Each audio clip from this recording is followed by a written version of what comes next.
आज की इस वीडियो में हम आपको डिटेल्स में बताएंगे कि सैमसंग फाइनेंस प्लस नाम का यह एप्लीकेशन आप कैसे यूज़ कर सकते हैं।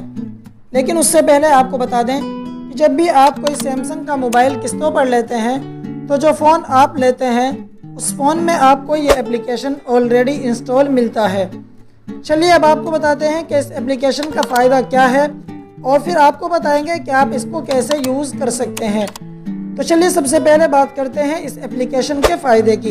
इस एप्लीकेशन का फ़ायदा यह है कि इस एप्लीकेशन की मदद से आप ये देख सकते हैं कि आपकी किस्त कटने में कितने दिन रह गए हैं और आपके किस्त के पैसे कब कटेंगे, ताकि आप उस दिन और उस तारीख के आने से पहले ही अपने अकाउंट में इतने पैसे जमा कर लें जितने की आपकी किस्त कटेगी, ताकि आप लेट फीस की वजह से जो एक्स्ट्रा चार्ज लगता है और जो जुर्माना लगता है उससे आप बच सकें। चलिए अब आपको बताते हैं कि आप इस एप्लीकेशन को कैसे यूज़ कर सकते हैं। तो इस एप्लीकेशन को यूज़ करने के लिए आप सबसे पहले इस एप्लीकेशन को ओपन करेंगे। तो जैसा कि आप देख सकते हैं कि हम आ गए हैं अपने मोबाइल की स्क्रीन पर और यहाँ पर हमारे सामने ये एप्लीकेशन है सैमसंग फाइनेंस प्लस। हम सिंपली इस पर क्लिक करेंगे। इस पर क्लिक करने के बाद आपके सामने कुछ इस तरह का इंटरफेस आएगा। यहाँ पर इस एप्लीकेशन का नाम लिखा हुआ है सैमसंग फाइनेंस प्लस। इसके अलावा यहाँ पर हेल्प का एक ऑप्शन है, आप इस पर क्लिक करेंगे। अब यहाँ पर अगर आप इनसे चैट करना चाहते हैं तो आप चैट विद अस वाले ऑप्शन पर क्लिक करेंगे। इसके अलावा अगर आप इनको ईमेल करना चाहते हैं तो यहाँ पर एक ईमेल आईडी दी हुई है, आप सिंपली इस पर क्लिक करके इनको मेल भी कर सकते हैं। इसके अलावा अगर आप इनको कॉल करना चाहते हैं तो कॉल अस वाले ऑप्शन के नीचे यहाँ पर एक नंबर दिया हुआ है, आप सिंपली इस पर कॉल करके इनसे बात कर सकते हैं। इसके अलावा अगर आप इनकी वेबसाइट देखना चाहते हैं तो यहाँ पर विजिट अस के नीचे जो वेबसाइट शो हो रही है, आप इस पर क्लिक करेंगे और डायरेक्ट इनकी वेबसाइट पर पहुँच जाएंगे। इसके अलावा नीचे यहाँ पर और भी बहुत सारी चीज़ें हैं, ये आपके काम की नहीं है, इसलिए अब हम यहाँ पर बैक करेंगे। उसके अलावा यहाँ पर आपके सामने रिफ्रेश का एक ऑप्शन है, आप रिफ्रेश वाले ऑप्शन पर क्लिक करेंगे, इससे रिफ्रेश हो जाएगा। इसके अलावा यहाँ पर लिखा हुआ है 14 डेज रिमेनिंग। रिमेनिंग का मतलब होता है बचे हुए। इसका मतलब ये हुआ कि अब आगे किस्त हमारी जो कटेगी तो उस किस्त को कटने में अभी 14 दिन बचे हुए हैं। इसके अलावा अगर यहाँ पर आपके किस्त कटने के 15 दिन बचे हुए होंगे तो यहाँ पर 15 लिखा हुआ आएगा, 30 दिन बचे होंगे तो 30 लिखा हुआ आएगा, और अगर 2 दिन बचे हुए होंगे तो 2 दिन लिखा हुआ आएगा, और अगर चंद घंटे बचे हुए होंगे जैसा कि 5 घंटे 6 घंटे तो इसी तरीके से वहाँ पर लिखा हुआ आपको मिल जाएगा। इसके अलावा अगर 1 घंटे से भी कम रह गया हो समय आपकी किस्त को कटने का, जैसा कि 35 मिनट 40 मिनट, तो यहाँ पर 35 मिनट रिमेनिंग या 40 मिनट रिमेनिंग इस तरीके से लिखा हुआ आपको मिल जाएगा। तो यहाँ पर लिखा हुआ मिलता है आपको कि कितने दिन बचे हुए हैं या कितने घंटे बचे हुए हैं या कितने मिनट बची हुई हैं आपकी किस्त कटने में। इसके अलावा यहाँ पर लिखा हुआ है 1612 अमाउंट ड्यू। इसका मतलब यह है कि हमारी ये किस्त कितने रुपए की है और हमारी किस्त के कितने रुपए कटने वाले हैं। तो हमारी किस्त के यहाँ पर 1612 रुपये कटने वाले हैं और इसके कटने के अभी 14 दिन बचे हुए हैं।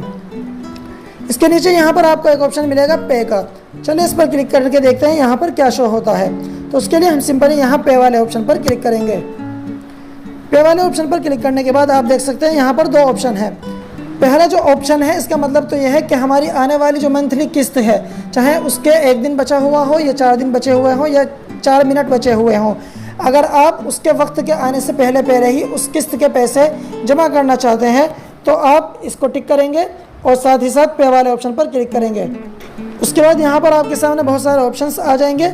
आप इनमें से किसके थ्रू पैसे काटना चाहते हैं अपने इस किस्त के, जैसा कि गूगल पे के थ्रू या फ़ोनपे के थ्रू या पेटीएम के थ्रू या इसी तरीके से नेट बैंकिंग के थ्रू, तो बहुत सारे ऑप्शन आपको यहाँ पर मिल जाएंगे। आप इनमें से किसी एक को भी सिलेक्ट करेंगे, उसके बाद कंटिन्यू करेंगे और उसके बाद आगे का प्रोसेस करेंगे। जो किस्त आपकी कुछ दिन बाद या कुछ घंटों बाद या कुछ मिनट बाद कटने वाली थी वो किस्त आपकी उसी समय कट जाएगी जब भी आप यहाँ से इस प्रोसेस को पूरा कर लेंगे। चलिए हमें यहाँ पर इस किस्त के पैसों को अभी पे नहीं करना है, इसलिए हम सिंपली यहाँ पर बैक करेंगे। उसके अलावा यहाँ पर नीचे हमारे सामने दूसरा ऑप्शन है। इस ऑप्शन का मतलब ये है कि हमारी जितनी भी किस्तें बची हुई हैं और उन किस्तों के टोटल जितने भी पैसे बचे हुए हैं वो अगर हम एक साथ अभी जमा करना चाहते हैं, अभी उनको पे करना चाहते हैं, तो उसके लिए हम दूसरे वाले ऑप्शन पर टिक करेंगे ऐसे। तो उस पर टिक करने के बाद हम यहाँ पर पे वाले ऑप्शन पर क्लिक करेंगे और यहाँ पर पेमेंट के जो ऑप्शन है उनमें से किसी एक को भी सिलेक्ट करेंगे और सिंपली कंटिन्यू करेंगे और आगे का प्रोसेस पूरा करके उन पैसों को पे कर देंगे। चलिए हम बैक करते हैं, हमें अभी पे नहीं करने हैं और हमें हर महीने उसके मुतय्यना टाइम पर ही अपनी किस्त के पैसे कटवाने हैं, तो इसलिए हम सिंपली पहले वाले ऑप्शन पर ही टिक करेंगे। इसके अलावा आपको यहाँ पर नीचे मिल जाएगा पे कैश।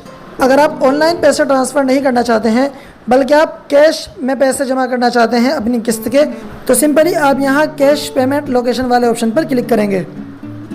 उसके बाद यहाँ पर अपना पिन कोड डालेंगे, उसके बाद नेक्स्ट करेंगे और ये प्रोसेस पूरा करके आप कैश में भी इन पैसों को जो भी आपके किस्त के बचे हुए हैं उनको जमा कर सकते हैं। तो चलिए हमें यहाँ पर कैश वाला ये ऑप्शन फॉलो नहीं करना है, इसलिए हम सिंपली बैक करेंगे। फिर से बैक करेंगे। अब यहाँ पर आपको एक लोन आईडी मिल जाएगी, या आपकी लोन आईडी हमेशा आपको मिलेगी। इसके अलावा यहाँ पर पेड का एक ऑप्शन है, उसके सामने आपको कुछ अमाउंट मिलेगा। ये वो अमाउंट होगा जो आप किस्तों की शक्ल में अब तक पे कर चुके होंगे। जैसा कि यहाँ पर हमारी 4 किस्त इस फ़ोन की अभी तक चली गई हैं, जिनके टोटल पैसे बैठते हैं 6448, तो हमारे ये पैसे जमा हो चुके हैं। इसके अलावा यहाँ पर तीसरा ऑप्शन है रिमेनिंग। रिमेनिंग का मतलब होता है बचे हुए। तो रिमेनिंग के सामने आपके किस्त के जितने पैसे बचे हुए होंगे वो शो होंगे। जैसा कि यहाँ पर अभी 1612 रुपये के हिसाब से हमारी अभी 4 किस्तें बची हुई हैं, जिनके टोटल पैसे बैठते हैं 6448। तो हमारे पैसे जो किस्तों के थ्रू पे हो चुके हैं वो भी 6448 हैं और जो हमारे बचे हुए हैं वो भी 6448 हैं। तो इस तरीके से हमारी 4 किस्तें जा चुकी हैं और 4 किस्तें हमारी अभी बाकी हैं। इसके अलावा नीचे यहाँ पर आपको एक ऑप्शन मिलेगा ड्यू डेट 5 अक्टूबर 4:59 PM। इसका मतलब यह है कि यहाँ पर आपको वो टाइम लिखा हुआ मिलेगा जिस टाइम में और जितनी तारीख में भी आपकी ये किस्त कटने वाली है। तो इस तारीख के इस टाइम से पहले आप अपने अकाउंट में पैसे जमा रखें ताकि सही समय पर आपकी किस्त कट सके और लेट फीस या किसी भी तरह के जुर्माने से आप बच सकें। इसके अलावा यहाँ पर ऑटो डेबिट इनेबल अगर आपके इस एप्लीकेशन में शो हो रहा है तो फिर इसका मतलब ये है कि आपको कोई भी सेटिंग करने की ज़रूरत नहीं है। जब भी आपके किस्त कटने की तारीख और किस्त कटने का वक्त आ जाएगा तो ऑटोमेटिक आपके अकाउंट से पैसे कट जाएंगे। इसके अलावा यहाँ पर नीचे एक ऑप्शन मिला है डिटेल्स का, आप इस पर क्लिक करेंगे। इस पर क्लिक करने के बाद आप यहाँ पर देख सकते हैं आपका ये फ़ोन किसके नाम पर है। सबसे ऊपर आपका नाम आ जाएगा, उसके नीचे आपको लोन आईडी मिलेगी, उसके अलावा आपको DMI मिल जाएगा। उसके अलावा आपको ये पता चल जाएगा कि आपकी ये जो किस्तें हैं ये कब से शुरू हुई थी। तो 5 जून 2024 को हमारी पहली किस्त कटी थी, यहाँ पर स्टार्टिंग समय इन्होंने दिया है। उसके अलावा लोन अमाउंट यानी कि टोटल जो किस्तों में हमारा पैसा जाना है वो कितना है, तो वो हमारा है 12,896 रुपये। इसके अलावा नीचे आपको मिल जाएगा ड्यूरेशन। इसका मतलब यह कि कितने महीने की किस्त आपकी बंधी हुई है। तो यहाँ पर हमारी किस्त 8 महीने की है, तो हमारी ड्यूरेशन के सामने लिखा हुआ है 8 मंथ। इसके अलावा नीचे लिखा हुआ है पेड यानी कितने पैसे आपके जा चुके हैं। इसके अलावा नीचे लिखा हुआ मिलेगा रिमेनिंग यानी कितने पैसे अभी आपके बचे हुए हैं। इसके अलावा आपको एक ऑप्शन मिलेगा EMI का। इसके सामने आपको ये पता चलेगा कि आपके हर महीने कितने पैसे किस्त के तौर पर कटने हैं। इसके अलावा पे बाय में आपको पता चलेगा कि कौन सी तारीख को और किस वक्त आपके पैसे कटने हैं। इसके अलावा पेमेंट मोड क्या है, यानी कि ऑटो डेबिट हमारा है, ऑटोमेटिक हमारे पैसे कट हो जाएंगे। बैंक हमारा कौन सा है, यानी कि कौन से बैंक से हमारे पैसे कटेंगे वो यहाँ पर शो हो रहा है, HDFC बैंक। उसके अलावा नीचे एड्रेस है हमारा। उसके अलावा यहाँ पर अकाउंट नंबर हमारा दिया हुआ है।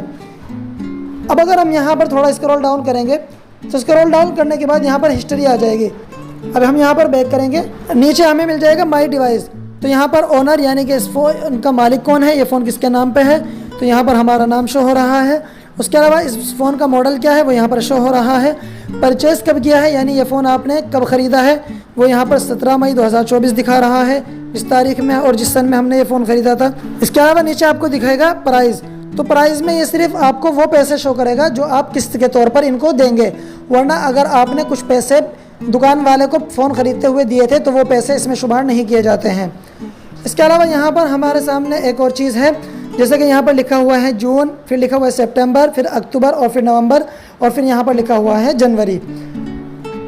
दरअसल यहाँ पर ये हमें ये बता रहा है कि किस्त हमारी कब से शुरू हुई थी, तो उसको इन्होंने हाईलाइट किया हुआ है, जून 2024 से हमारी शुरू हुई थी। इसके अलावा अब हमारी आगे कौन सी महीने की किस्त कटनी है उसको ये हाईलाइट करते हैं, जैसा कि अक्टूबर में कटनी है। और अभी हमारी कौन से महीने की किस्त कटी है उसको ये हाईलाइट करते हैं, जैसा कि हमारे सितंबर की अभी किस्त कटी है। उसके अलावा अगले महीने की कौन से महीने की कटेगी, जैसा कि यहाँ पर नवंबर की कटेगी तो उसको इन्होंने हाईलाइट किया हुआ है। उसके अलावा जनवरी 2025 ये भी इन्होंने हाईलाइट किया हुआ है, क्योंकि ये हमारी आखिरी किस्त का महीना है, यानी उस महीने तक हमारी ये किस्त चलेगी। तो इस तरीके से हमने आपको डिटेल्स में बताया कि सैमसंग फाइनेंस प्लस नाम के इस एप्लीकेशन को आप कैसे यूज़ कर सकते हैं, और इसके बारे में हमने आपको पूरे डिटेल्स से पूरी जानकारी दी है। आई होप कि आपको वीडियो अच्छा लगा होगा। अगर आपको वीडियो अच्छा लगा हो तो वीडियो को लाइक और चैनल को सब्सक्राइब कर लीजिए और बेल आइकन को भी प्रेस कर लीजिए और ऑल नोटिफिकेशन को भी ऑन कर लीजिए, ताकि हमारी आने वाली हर वीडियो का नोटिफिकेशन आपको मिल सके और हमारी इसी तरह की इंफॉर्मेटिव वीडियो से आप फ़ायदा उठाते रहें। Thank you so much for watching the video.